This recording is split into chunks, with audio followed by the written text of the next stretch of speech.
नमस्कार मंडळी. नयनाने अद्वैतला धोका दिलेला असतो आणि धोका देऊन ती लग्नातून अद्वैतची लग्न न करता पळून गेलेली असते. अद्वैतचा मात्र खूप संताप होत असतो आणि काहीही करून नयनाला अद्दल घडवायची असं तो ठरवतो. त्यामुळे तो नयनाचा शोध घेत असतो. नयनाच्या हॉटेलमध्ये थांबलेली असते. त्या हॉटेलमध्ये देखील अद्वैत गेलेला असतो, परंतु त्याच वेळी नयनाला राहुलने सावध केलेलं असतं. त्यामुळे नयना सावध झालेली असते आणि अद्वैत तिथे पोहोचायच्या आत नयना तिथून फरार झालेली असते. तर अद्वैतला समजलेलं असतं की बरोबर मी येण्याच्या आतमध्येच नयना फरार झाली. याचा अर्थ नक्की कलाची तिला फूस असणार आहे आणि कला तिला सावध करतीये माझ्यापासून. अद्वैतला असं वाटत असतं की नक्कीच कला ही नयनाची बाजू घेतीये आणि नयनाला माझ्यापासून वाचवण्याचा प्रयत्न करतीये. परंतु आता अद्वैतला कलालाही धडा शिकवायचा असतो आणि नयनालाही धडा शिकवायचा असतो. त्यामुळे सगळ्यात पहिल्यांदा आता नयना कुठे राहतीये, नयनाचा ऍड्रेस त्याला शोधायचा असतो. तर कलाचे लग्न होऊन आता 2-3 दिवस झालेले असतात आणि मुळासाठी कलाला तिच्या माहेरी जायचं असतं. त्यासाठी ती सरोजची परमिशन घेते,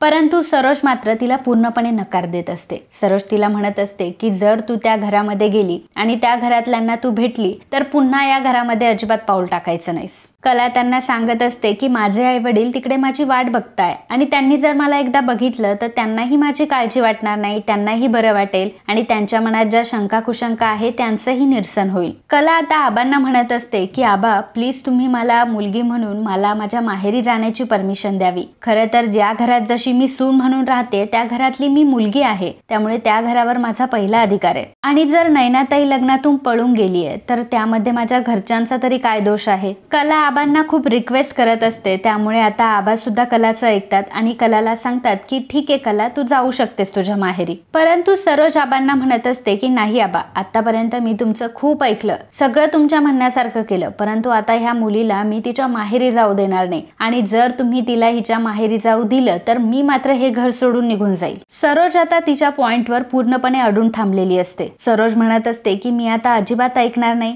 जर ही मुलगी तिच्या माहेरी गेली तर तिने या घरामध्ये अजिबात पाऊल टाकायचं नाही. आबा सरोजला समजून सांगण्याचा प्रयत्न करत असतात की सरोज, अगं तू ह्या घरातली मोठी सून आहेस, निदान तू तरी समजून घे. परंतु सरोज म्हणत असते की नाही आबा, प्रत्येक वेळी मीच गोष्टी समजून घेतल्यात. या घरामध्ये कोणीच मला समजून घेण्याचा प्रयत्न करत नाहीये. मी एका मुलाची आई आहे आणि माझा मुलगा एवढा कर्तबगार आहे तरी सुद्धा आज त्याच्यावर कुठली वेळ आली आहे. तुम्ही प्रत्येक जण मला बोलताय, परंतु माझ्या मनाची परिस्थिती कोणी जाणली आहे का? माझा मुलगा तिकडे एकटा रडतोय, त्याच्या मनाची परिस्थिती कोणी समजून घेतय का? माझ्या मुलाला मी रोज दुःखात बघतीये आणि तरी सुद्धा आबा तुम्ही मला या मुलीची साईड घ्यायला सांगताय आणि या मुलीचं ऐक असं सांगताय. यावेळी मात्र मी कोणाचंच काही ऐकणार नाही. ही मुलगी कुठेही जाणार नाही. कलाला तर माहेरी जायचं असतं, पण आता सरोज काही तिला जाऊन देत नसते. तर अद्वैत आता तिथे आलेला असतो. अद्वैत सरोजला म्हणतो की आई, जर तिला तिच्या माहेरी जायचं असेल तर जाऊ देत.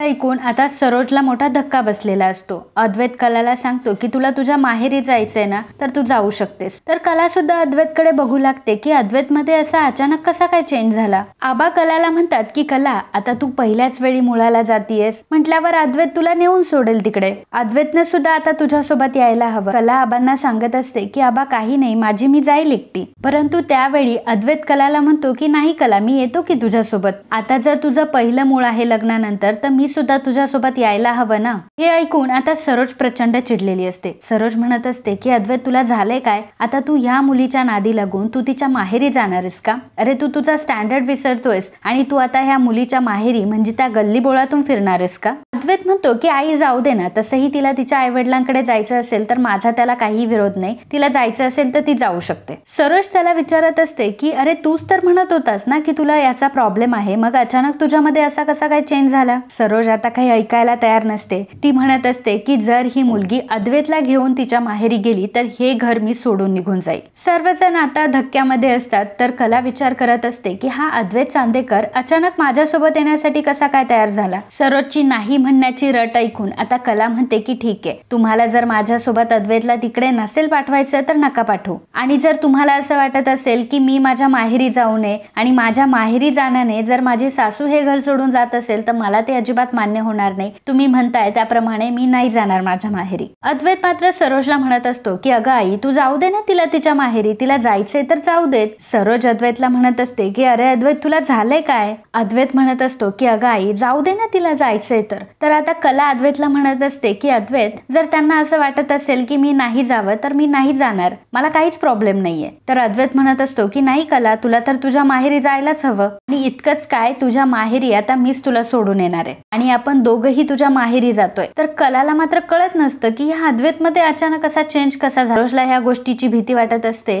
की हा अद्वैत बायकोच्या ताब्यात तर नाही गेलाय ना. सरोज अद्वैतला म्हणत असते की अद्वैत, जर तू ह्या मुलीच्या माहेरी गेलास तर मग मात्र माझं काही खरं नाही. माझी तुला शपथ आहे की तू अजिबात तिकडे जायचं नाही. तर सुद्धा अद्वैत म्हणतो की आई, मी कलासोबत जाणार आहे तिच्या माहेरी. तर आपल्या मुलाने आपली शपथ डावलून आता तो माहेरी जायला निघालेला असतो. त्यामुळे सरोजला प्रचंड मोठा धक्का बसलेला असतो. तिच्या पायाखालची जमीनच सरकलेली असते आणि आता ती जोरात खाली पडते. कलाला ही एक गोष्ट समजत नसते की अचानक हा अद्वैत चांदेकर माझी एवढी साईड का घ्यायला लागलाय आणि माझ्यासाठी हा त्याच्या आईच्या का विरोधात जाऊ राहिलाय. सरोजला मात्र ह्या गोष्टींचं प्रचंड टेन्शन आलेलं असतं, कारण आज पहिल्यांदा तिच्या मुलाने तिला डावललेलं असतं आणि त्यामध्ये रोहिणी मात्र तेल ओतण्याचं काम करत असते आणि सरोजला म्हणत असते की खरं तर लग्नानंतर प्रत्येक आईची ही स्थिती असते. आपण मुलाला कितीही पदराशी बांधून ठेवलं ना, शेवटी मुलगा हा बायकोच्याच ताब्यात जात असतो. आणि आज तर काय, आज तर अद्वैतने हे सगळं करूनच दाखवलंय. रोहिणी ज्या प्रकारे हे बोलत असते तिचा तर सरोजला अजूनच त्रास व्हायला लागतो. मात्र ह्या गोष्टीचा खूप मोठा धक्का बसलेला असतो की अद्वैत आज ह्या मुलीसाठी याने माझी शपथ मोडली आहे. आज हा माझ्या विरोधात उभा राहिलाय. मुलीमुळे अद्वैतला रात्रंरात्र झोप येत आणि अद्वैत आज ह्याच मुलीची बाजू घेतोय. तर मित्रांनो, तुम्हालाही मोठा प्रश्न पडला असेल की अद्वैत मध्ये असा अचानक कसा काही चेंज झाला.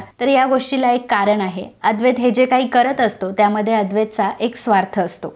आणि कलाच्या घरच्यांनी नैनाला कलाच्या माहेरी लपून ठेवलंय किंवा ते चांदेकरांसमोर तिला येऊ देत नाही अशी दाट शक्यता अद्वैतला असते. त्याला हे माहित असतं की जर तो आता कलाच्या माहेरी गेला तर नक्कीच नैनापर्यंत तो कसा तरी पोहोचू शकतो. तर अद्वैतला नैनाचा शोध घ्यायचा असतो आणि हा शोध फक्त कलाच्या माध्यमातून पूर्ण होऊ शकतो आणि तेही कलाच्या माहेरी जाऊन. त्यामुळे अद्वैत कलासोबत माहेरी जाण्यासाठी तयार झालेला असतो आणि याच गोष्टीसाठी अद्वैतने त्याच्या आईची शपथ सुद्धा मोडलेली असते. तो खूप इमोशनल होत असतो की त्याच्या आईची परिस्थिती अशी होत असते, परंतु मनोमन तो त्याच्या आईला सॉरी म्हणत असतो आणि म्हणत असतो की कला, हे सगळं तुझ्यामुळे होतोय, परंतु एक ना एक दिवस मी ह्या सत्यापर्यंत पोहोचूनच राहील. कला आणि अद्वैत दोघंही आता नैनाच्या घरी आलेले असतात. नैनाच्या घरापर्यंत पोहोचण्यासाठी एक मोठी गल्ली पार करावी लागते. मात्र त्या गोष्टींना पहिल्यांदा सामोरे जात असतो. घरापर्यंत जाण्यासाठी अद्वैतला चिखलातून जावं लागतं. चिखलाने त्याचे शूज भरलेले असतात. लहान मुलं इकडनं तिकडे फिरत असतात. बाजूला बाजार भरलेला असतो आणि त्या बाजारामध्ये भाज्यांचा वास येत असतो. सोबतच मच्छी मार्केट सुद्धा तिथे जवळ असतो, त्यामुळे माशांचा देखील वास येत असतो. अद्वैतने हे वातावरण कधी बघितलेलं नसतं आणि अशा वातावरणात तो वाढलेलाही नसतो, त्यामुळे ते त्याला खूप गलिच्छ वाटत असतं. परंतु तरी सुद्धा तो कलासोबत पुढे जात असतो, कारण हे मिशन त्याच्यासाठी वेगळंच काहीतरी असतं. परंतु अद्वैत मात्र या सगळ्या गोष्टींना सामोरे जात असतो आणि त्याच्यासमोर खूप ऑकवर्ड सिच्युएशन आलेली असते. गोष्टीमुळे कलाला मात्र खूप हसायला येत असतं, कारण अद्वैत चांदेकरने कधी हे दिवस बघितलेले नसतात आणि अद्वैत चांदेकरला आज हे दिवस माझ्यामुळे बघावे लागतात. कला आणि अद्वैत आता दोघंही पहिल्यांदाच आता खरेंच्या घरी आलेले असतात. खरेंच्या घरी मात्र कला आणि अद्वैतचं मोठ्या जंगीने स्वागत होतं. संगीता लगेचच त्यांच्यावरनं भाकर तुकडा ओवाळून टाकते. दोघांचंही औक्षण करते.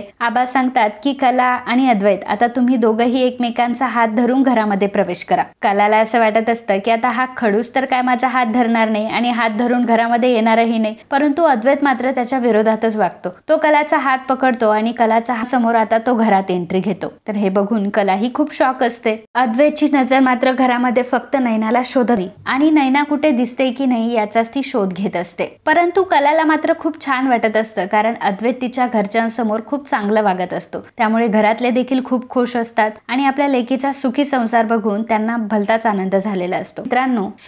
मित्रांनो, अद्वैत नैनापर्यंत पोहोचू शकेल की नाही हे बघणं खरंच खूप रंजक ठरणार आहे. त्यामुळे तुम्हाला जर हे ट्विस्ट मिस करायचे नसतील तर लगेचच आपल्या चॅनलला सबस्क्राईब करा आणि हा व्हिडिओ तुम्हाला आवडला असेल तर व्हिडिओला लाईक आणि कमेंट करायला अजिबात विसरू नका. धन्यवाद.